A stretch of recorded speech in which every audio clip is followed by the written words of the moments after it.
ଯେଉଁ ଘରେ ମହିଳାମାନେ ଝାଡ଼ୁକୁ ପାଦରେ ଲଗାନ୍ତି ବା ପାଦରେ ଆଡ଼େଇ ଦିଅନ୍ତି, ସେ ଘରେ ମା ଲକ୍ଷ୍ମୀଙ୍କର ବାସ ହୋଇନଥାଏ।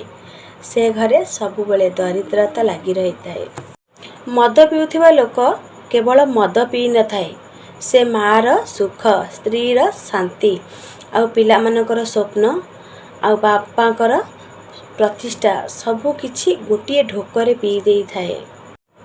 କାହାକୁ କେବେ ନିନ୍ଦା କର ନାହିଁ, କାହିଁକି ନା ଆମେ ଯଦି ତାକୁ ନିନ୍ଦା କରିବା, ଆମ ପଛରେ ବି ଆମକୁ କିଏ ନିନ୍ଦା କରୁଥିବ। ତେଣୁକରି ପରକୁ ନିନ୍ଦା କରିବା ଉଚିତ ନୁହେଁ।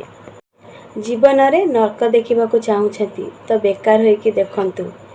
ନା ଟଙ୍କା, ନା ସମ୍ମାନ, ନା ଖୁସି, ନା ପ୍ରେମ, ନା ସମ୍ପର୍କୀୟ, ନା ସାହାଯ୍ୟ କିଛି ପାଇବେ ନାହିଁ, କେବଳ ଦୁଃଖ ବ୍ୟତୀତ।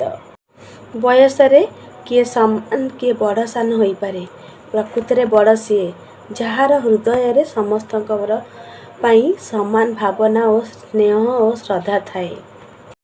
ପିତାମାତାଙ୍କ ଆଖିରେ ଲୁହ କେବଳ ଦୁଇଥର ଆସେ।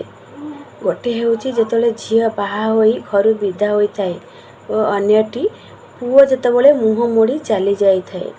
ମନେ ରଖନ୍ତୁ, ସ୍ତ୍ରୀ ନିଜ ପସନ୍ଦର ମିଳିଯାଇପାରେ, କିନ୍ତୁ ପିତାମାତା ପୁଣ୍ୟ ଦ୍ୱାରା ମିଳିଥାନ୍ତି।